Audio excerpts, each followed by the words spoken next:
an update. This is a Fred in the Shed classic moment. I knew that this board was a bigger size than the one that came out. I think it's the ATX Micro ATX, so I knew they were different sizes. However, I just thought that it would fit in the case. I don't know why I thought that, but I just thought that this board would there be enough room in the case. And guess what? Well, it's not, because although the board looks like it's going to go in the case, it's too big. So the format is wrong. So a complete cock up there by me, thinking it would go in there. Just shows you what just what happens. That's when you don't take the time to measure anything, So basically, this old Acer, Aspire case, whatever it was, it's had its day. I've used it for quite a few builds now, but I'm going to have to invest, in a proper case. Which, to be honest, ain't a bad thing. As I say, I was getting a little bit of heat problem with that, especially with this card. This is the MSI graphics card that I'm running. Is the 720, and as you can see, it's got a massive sort of matrix of heat cooling in there. These two great big fans, and yeah, it was still running quite hot. So unfortunately, this video isn't going to, for me anyway, isn't going to be completed today, because it's about as far as I'm going to go. I can build this up with the processor and put the ramming and everything, and then go into Amazon and order myself a new case, because no forward planning, you see. That's the trouble, isn't it? So note to self, right? When anyone's watching, forward plan. Make sure that you've got the correct case for the size of board. So I'm going to stop this video here, as there's no point in going on anymore. And next time I'll start the camera rolling, you'll see a nice new sort of gaming case. But for now, that's as far as I can go. Just as I'm starting to build up this new board, one thing I like is the fact they've got this new mounting system here for the cooling on the motherboard. The old board, actually, I never liked this particular system that you had, which was these kind of push down pegs that you were supposed to sort of turn and push down, and they sort of locked. Well, they never kind of did. You know what I mean? This is always sort of a little bit loose, and these things kept, as the thing got hot, these things sort of kept popping out, and I was always worried that the actual fan was going to sort of fall off. So a lot more impressed with this new system. It seems a lot more secure, and so yeah, impressed with that. That's good. I'm pleased that's been upgraded on the +3 socket. So here's a closer look at the AMD processor. It's an AMD FX6300. That's running at 3.5 gig. With the board, you can obviously overclock it. It's open for overclocking. Probably not actually on this one. I have in the past overclocked chips, but just under 100 quid for a processor. No, I'm probably going to let it sort of like be as it is. You know what I mean? It's got 40 megabytes of cache RAM, so it's a 6-core as well. And it does come with a little dainty heatsink. Not probably the best, to be honest. Probably could do with a sort of something that's a bit more thermally inductive. But it does also come nowadays, they screen print on the thermal paste as well. And that's probably enough, to be honest. It's better than trying to squeeze it on and get all the bubbles out with like a little tube. Those of you that have done this before know what I'm talking about. But we're just going to try running it with a basic heatsink on, I think, for now. As I say, I'm just not going to overclock it. I shouldn't really have too much problem. If I do get a problem, obviously I can sort of, always upgrade this for Core Master or something at a later time. So I think we should get that installed. If you're doing one of these yourself, and there's no reason why, you can't do this yourself. Probably some people are a bit scared and a bit put off.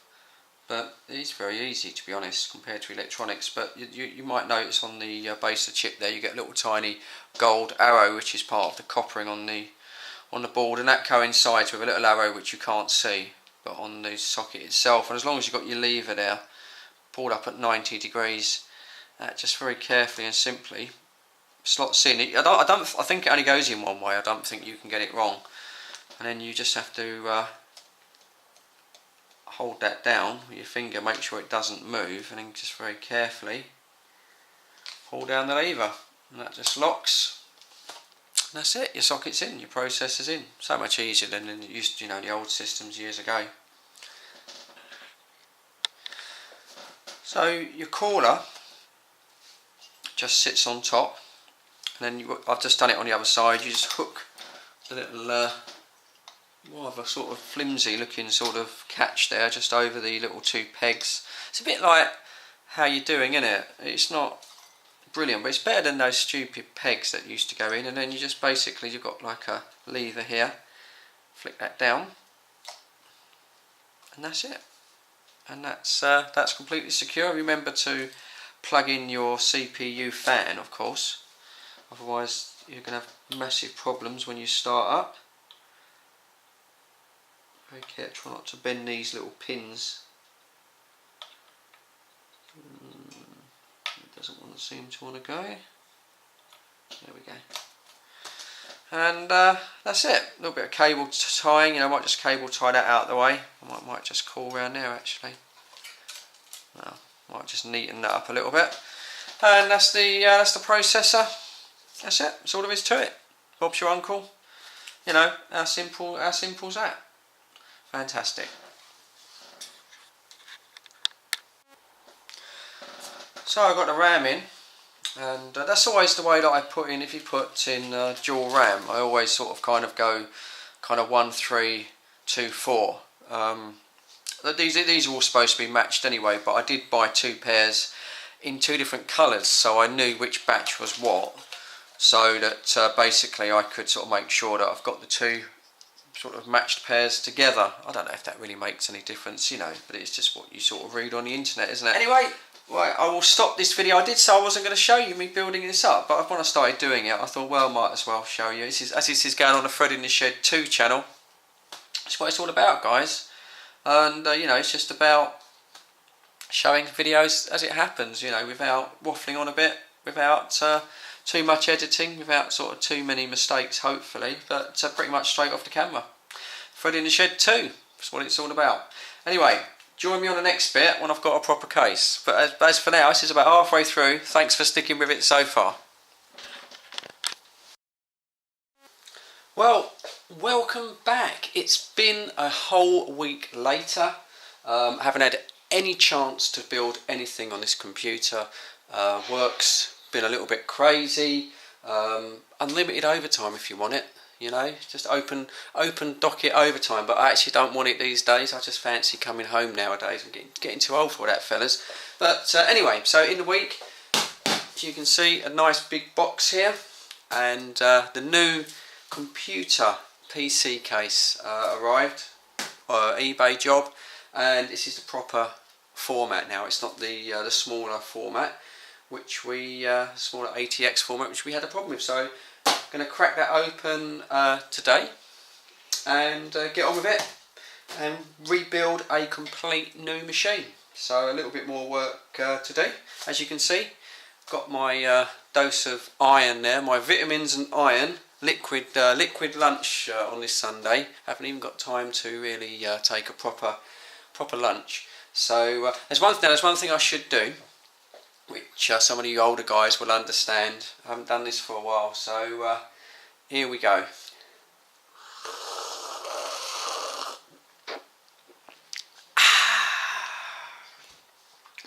Very nice.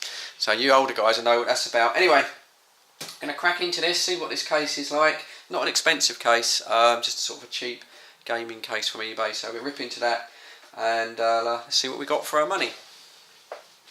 And here it is, and straight away this ATX format compared to the mini one, you can see it's got the extra height.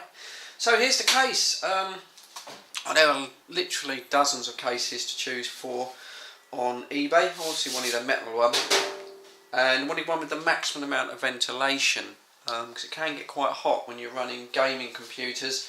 This one comes with a 120mm front fan, which was pretty much standard in a gaming case, and also you've got two spaces there. I imagine you get another two 120mm fans in now if you need the extra cooling.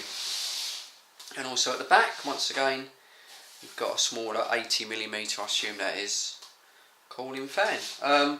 Comes with little thumb screws, which are always more favourable than the sort of normal screws. I've got some more of these upstairs actually. Always tend to replace these anyway with thumb screws. As you tell, all metal. What was it? £24.99, 25 quid delivered. It's not bad, is it? I think that's pretty good value. I haven't bought a new case for yonks. And there you go, that's what you get inside, pretty standard. It's quite nice that they've painted it red. I suppose that if you were going to light it up, that would look quite nice. And I don't know if you can make it out in there. There's your large 120mm fan in the front. I think it's illuminated actually, looking at that. Looks one of those clear ones, so that might light up. Maybe that lights up as well. We'll have a look when we build it. It's all aesthetics, it doesn't do anything for the computer itself. And we get a little bag of bits and a little warning buzzer there. And that's it, that's all she wrote. But for 25 quid, that's all you need, isn't it really? So there we are, we've got the motherboard in, got the power supply in. Yeah, no real problems. Couple of things, a couple of issues. I had a couple of these little tiny board mounting screws. The threads actually drilled into the case. They weren't perfectly straight, so when you tried to put the screw in, they slightly cross-threaded. I had to sort of, you know, take them out and back in again a couple of times. Not a biggie, but a little bit annoying, especially when we try and get these little kind of brass, little kind of mounts in. But yeah, not really a massive thing. So that's everything around the back. The only thing I've done particularly like, and of course everything's at a price, and I'm not really moaning for the price, but where you've got the PCI sort of cards to go in, you've got these breakout kind of use once only sort of, you know, guards if you like, and I've found in the past that you sort of wiggle these in and out and they snap off very easy, but they do leave a very, very sharp edge. Now you've got to be a bit careful with your fingers because it's a little bit tin. I prefer the older style, you know, where you had the sort of the individual kind of metal sort of strips, or even the ones that kind of snapped in with a plastic clip. But there you go, everything's at a price, isn't it? You know, you can't really moan. But that's it. So now I've obviously got to put the hard drive in and swap the DVD drive over, and then we've got all of the cables to sort of wire up and get that correct. And yeah, that'll be it. Then I've obviously got the last thing going will be the graphics card, and sort of the biggest thing to go in down there. So I'm going to get on with that, and I'll be back in a sec. Well, I tell you what, this 750 Ti video card is a big mother, and once you try and get this in the case, everything suddenly starts to become very small. So I'm not really sure where I'm going to have to mount the hard drive. I thought I'd put it there, but I might have to mount it up here, I think, out the way. And I think these bloody dumbass things, you know, I said about breaking these things off when you get sharp bits. Well, I think I may have taken one out wrong, so I might end up with a little bit of a gap at the back, which I suppose helps with ventilation, doesn't it? But yeah, a little bit tight. Got to take this very, very careful. Got lots of stuff here that I do not want to break, so I've got to rearrange everything. Suddenly all your space starts to get very small. Right, we got that 750 Ti in, and got the fans clear, and I suppose that gives an uninterrupted kind of air channel there from that front big large fan to sort of blow down to keep all that cool. And then the hard drive, well, it did end up going just sort of in there, very, very tight on the motherboard connections. And I think that's about it really. I think that's everything connected. I've just got to make everything a little bit neat and tidy. This RAM cluster here, I'm not very happy with all of these cables being so tight around the RAM and also around the CPU cooler there. I want to get all that kind of tucked and pushed out the way, try and get the maximum amount of airflow through the case. I don't really want to have to start putting extra fans in. Well, not a lot I could do with all those extra cables really. Just sort of, you know, try and cable tie them out of the way. Just, it's going to go over. Okay, no, it's fine. Just sort of try and leave a little bit of space around the RAM sims there. Try and make sure the fan's clear, and just sort of try and keep the airflow flowing about. So I think that's kind of concludes the build. I'll just put all the case back together and I'll just show you the final thing. A couple of things you get in with the motherboard is you get a few little decals you can stick on your case to make it look pretty. A driver's disc, which is alright, but it's pretty pointless because that's going to be pretty obsolete anyway. That's going to be updated probably 3 or 4 times time you go to the website and download it. And you get that as well. If you were some kind of spotty teenager, I don't want to come down for me tea, mum. You know, you hang that on your door. Oh dear, sorry, I'm busy gaming. Yeah, that's going to work. I don't think that'll quite work with the missus. I think I'm a little bit too old for that, don't you? And then finally, it's quite good. You get these sort of little labels here that you can sort of put around your SATA cables and things.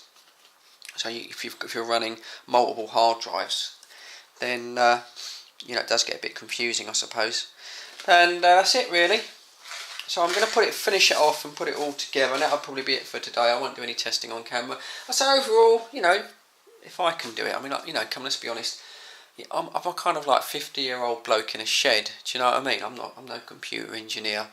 I'm just a backyard tinkerer, and if I can build up a games machine pretty much an afternoon and I'm taking my time, then anyone can do it. You know, anyone certainly younger than me would be able to do it. You know.